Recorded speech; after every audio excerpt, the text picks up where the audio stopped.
जय स्वामी समर्थ। मी doctor Sanjay Lokhande आज एक अतिशय महत्त्वाच्या विषयावरती एक छोटासा व्हिडिओ बनवतोय। कावीळ आणि लिव्हरला सूज येणे आणि कावीळ भरपूर होणे याबद्दल एक विशेष व्हिडिओ आहे। अगदी व्यवस्थित सर्वांनी तो ऐकावा, पाहावा। बऱ्याच वेळा लिव्हरला सूज आली, कावीळ झालेले आहे असं आम्हाला विचारलं जातं, काय करावं? मित्रांनो, लिव्हर म्हणलं की पहिल्यांदा आपल्या लक्षात येतं की ज्या व्यक्तीनं दारू पिलेली आहे आणि दारूच्या अतिसेवनामुळे त्याच्या लिव्हरला सूज आलेली आहे, पोटात पाणी झालेलं आहे, जखमा झालेल्या आहेत, लिव्हर सोरायसिस आहे किंवा लिव्हर खराब होत चाललेला आहे, असं बऱ्याचशा म्हणजे 90% लोकांचा हा समज आहे। ॲक्च्युली दारू अल्कोहोल जास्त घेतल्यामुळं होतच, परंतु बऱ्याच वेळा कधीही दारूचा स्पर्श न केलेल्या व्यक्तीला सुद्धा लिव्हरला सूज येत असते, त्याच्यासुद्धा लिव्हरला जखमा होते, त्याला आपण लिव्हर सोरायसिस म्हणतो, किंवा त्याच्यातून जे पाणी सुटतं त्याला असायटिस म्हणतो, पोटात पाणी वाढून असं पोट फुगल्यासारखं होतं। याच्याबद्दल हा व्हिडिओ आहे। लहान लेकराला होतं किंवा जे कधी दारू पित नाहीत, 20 वर्षाच्या 18 वर्षाच्या अशा तरुणांना सुद्धा तो लिव्हरचा गंभीर आजार होतो। मग अशा वेळेस आपण काय केलं पाहिजे? मग आपल्याला खरोखरच तो आजार दारू पिलेलं नाही तरी सुद्धा आपल्याला तो आजार झालाय, मग आपला समज असतो आम्ही दारू तर आपण कधी पिलेलो नाही, मग आपल्या लिव्हरला कसा काय म्हणजे एवढा मोठा प्रॉब्लेम आलेला आहे? तर मित्रांनो, एक लक्षात ठेवा, आजार होण्याचं कारण लक्षात घ्या। आपल्याला कावीळ का होते? तर आपणाला कावीळ होते त्याचं कारण आहे आपल्या पचन संस्थेमध्ये झालेला बिघाड। आणि हा पचन संस्थेमध्ये झालेला जो बिघाड आहे त्याचं मूळ कारण आहे आपण जे घेतलेला आहार आहे आणि त्या आहाराच्या माध्यमातून आपल्या पचन संस्थेला न पचणारा जो आहार आहे तो घेतला किंवा अतिप्रमाणात घेतला किंवा अवेळी घेतला किंवा घेतला आणि त्याचं जागरण झालं, तर त्यावेळेस त्या पेशंटला पोटाचा प्रॉब्लेम वाढतो, त्याची संडास साफ होत नाही। याचा अर्थ पचन संस्थेकडे ते पित्त वगैरे खाली सरकत नाही, कारण त्याची झोप चांगली झालेली नसते, किंवा खाल्लेलं ते काहीतरी थोडंसं विषासारखं असते, ते विषारी असते। मग पित्ताचं प्रमाण वाढतं, पोट साफ होत नाही, मग जेवण करायला नको वाटतं। मग जर वारंवार अशा पद्धतीने घडत गेलं तर त्याला हायपर ॲसिडिटी म्हणतो आपण, मग ढेकळा येणे आणि मग आपल्याला पाणी कमी, जेवण जात नाही, पडून राहा वाटतं, मरगळल्यासारखं वाटतं, मग ते पित्त ब्लॉक होतात। जे साठलेलं पित्त आहे ते पित्त परत रक्तात जातं, त्यालाच पिवळे कावीळ झाली म्हणतो आपण। मग हे जर वारंवार असं घडत गेलं आणि कोणत्याही कारणामुळं त्या व्यक्तीला आपणाला हे कावीळ झालेले आहे त्याची हे माहीत नसते लक्षणं, आणि मग ते आपण पडून राहतो, भूक लागत नाही, मग ह्या डॉक्टरकडे जा किंवा अमुक वैद्याकडे जा, वेगवेगळे सल्ले घ्या। मग ती कोणीतरी मग आपले गावठी लोक सांगते, ज्याला काय ज्ञान नसतंय ते गळ्यात एखादी कुठली तरी लाकडाची माळ बांधायची। आता मला सांगा, जर कावीळ म्हणजे पित्ताचा जर मूळ आजार असेल तर गळ्यामध्ये कोणत्याही प्रकारचे कसलीही काटकी, कसलीही वनस्पती गळ्यात बांधून कधी उपचार होणार नाही। त्यासाठी तुमची पचन संस्थेची ताकद वाढली पाहिजे, पचन संस्थेमध्ये असलेली घाण ही आउट गेली पाहिजे, आणि पुन्हा होणारा जो पित्त आहे ते पित्त नाही झालं पाहिजे अशा पद्धतीचा आहार घेतला पाहिजे।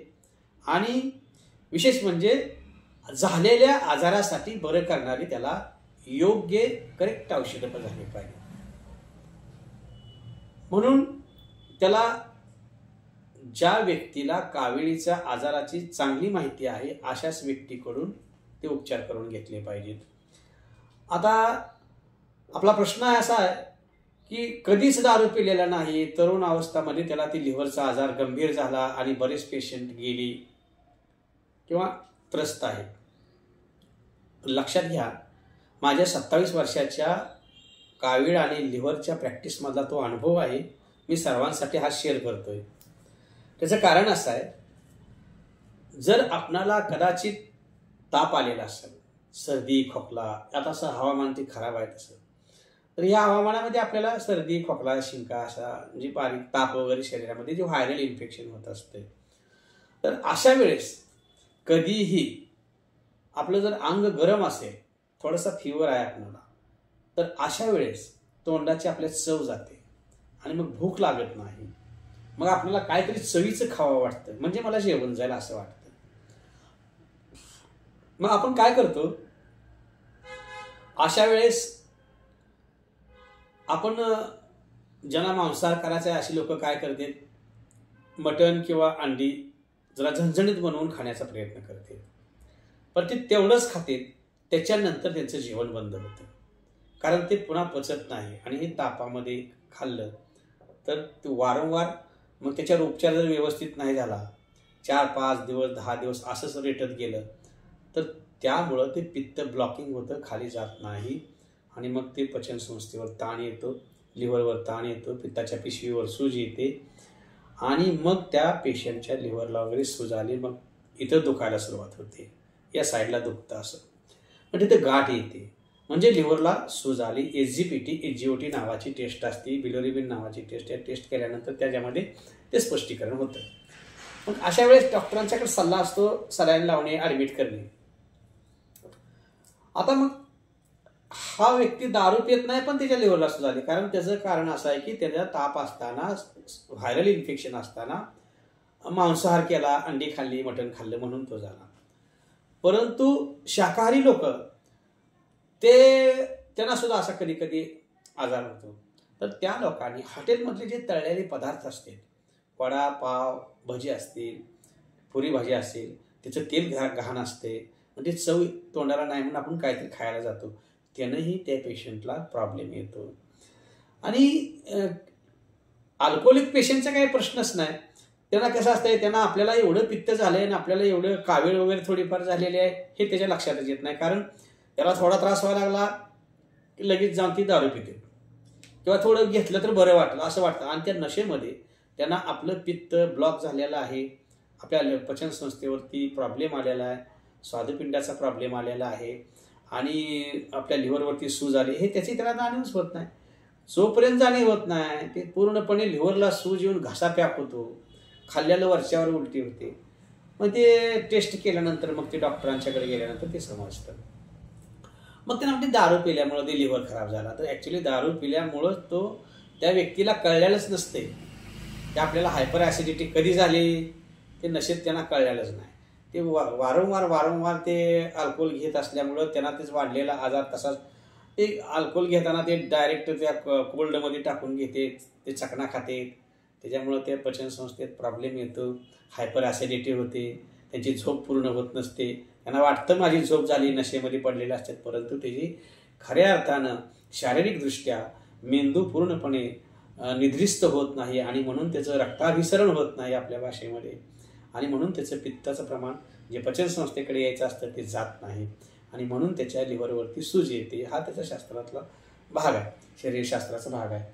म्हणून असं कुणीही गैरसमज करून घेऊ नये की माझा मुलगा किंवा अमुक माझा भाऊ किंवा माझा भाऊ जी अमुक व्यक्ती आहे जी कधीही दारूला स्पर्श केला नाही व त्याला लिव्हर कसं झाला, म्हणजे दारू पिऊनच लिव्हर खराब होतो असं म्हणता येणार नाही. कधी दारूला स्पर्श न करणारे, दारूच्या जवळ न जाणारे शाकाहारी सुद्धा माणसाला तो प्रॉब्लेम लिव्हरचा येत असतो. म्हणून आपल्याला कुठला आजार झाल्यानंतर आपण कोणता आहार घेतला पाहिजे याची आपल्याला थोडीशी माहिती असायला पाहिजे, आणि असं असलं तरच आपण आपलं आरोग्य चांगल्या पद्धतीने सांभाळू शकतो. आणि आमच्याकडे जे काय लिव्हर डॅमेज होत आलेले पेशंट असते, सगळे सोडून दिलेले, ट्रान्सप्लांट करायला सांगितलेलं असते, परंतु आम्ही अगदी ते आमच्या आयुर्वेदिक औषधानं जे आहेत चांगल्या पद्धतीचे औषधं उपलब्ध आहेत की लिव्हर पण खराब होऊ नये, पाणी वाढलं असतं तर ते पाणी आतल्या आत शिरावं, लिव्हरला सूज आलेले लगेच कमी व्हावी आणि लिव्हर पुन्हा तयार व्हावा म्हणून पुनर्जीवित लिव्हर होणार, ही पण आयुर्वेदामध्ये औषधं आहेत आणि आम्ही त्या पद्धतीने पेशंटला अगदी व्यवस्थित ट्रीटमेंट देतो आणि आमची लाखो पेशंट आज असे आहेत की बऱ्याच सांगली, कोल्हापूर, गंगाखेड, पूर्णा ह्या भागातून येणारी या लोकांचं आज 10-15 वर्षापासून ट्रान्सप्लांट सांगितलेलं होतं.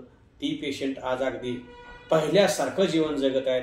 पण एक मात्र नक्की आहे की मी आज हजारो पेशंटचा मी अनुभव घेतलेला आहे की ज्या एक 5-10% लोक असे निघाले आमच्या ह्याच्यामध्ये की त्यांनी 4 वर्षानंतर 5 वर्षानंतर दारू प्यायला सुरुवात केली.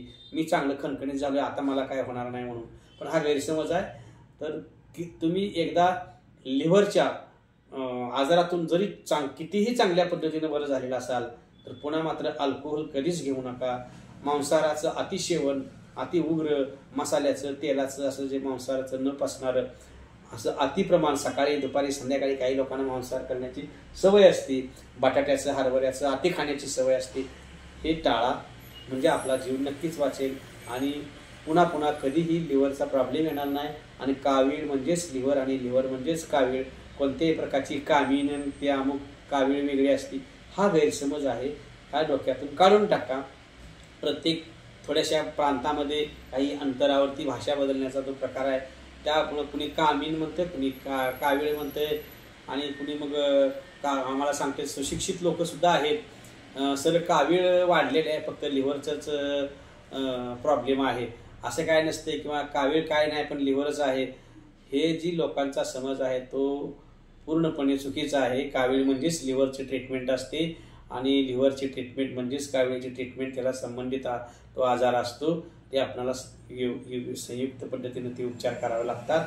आणि हा आपला एक तुम्हाला लोकांना हे काळानुसार हे समजण्याची जनतेला, माणसाला, रुग्णाला, नातेवाईकाला त्याच्यात ते कळणं गरजेचं आहे. आणि म्हणून त्यासाठी हा एक अट्टहास थोडासा छोटासा व्हिडिओ बनवण्याचं कारण होतं. तर आपण कधीही या गैरसमजातून दूर व्हावं. कावीळ, लिव्हर कोणालाही होतो, तर तो कसा होतो तर एक थोडंसं घाण किंवा न पचणारा आहार कुणीही खाल्ला तर त्या माणसाला कावीळ होते. कावीळ बरी तर लिव्हरला सूज येते. हे साधं सोपं आहे आणि अगदी आमच्या आयुर्वेद औषधानं किंवा आयुर्वेद तज्ज्ञांच्या दृष्टीनं हा आजार बरा करणं अत्यंत सोपं आहे. परंतु एक सिस्टीमनं त्याला जावं लागतं. पण त्याच्याकडे दुर्लक्ष केलं तर त्याच्यासारखा घातक कुठलाही आजार नाही की लगेच तो मृत्यूपर्यंत जाऊ शकतो. म्हणून आपण अतिशय सुज्ञ आहात आणि आपण त्याच्या पद्धतीने त्या मी दिलेल्या माहितीप्रमाणे आपल्या शरीराचं आणि आपल्या नातेवाईकाचं त्याच्यावरती निरीक्षण करा आणि तशा पद्धतीचाच आहार घ्या. नमस्कार. जय स्वामी समर्थ.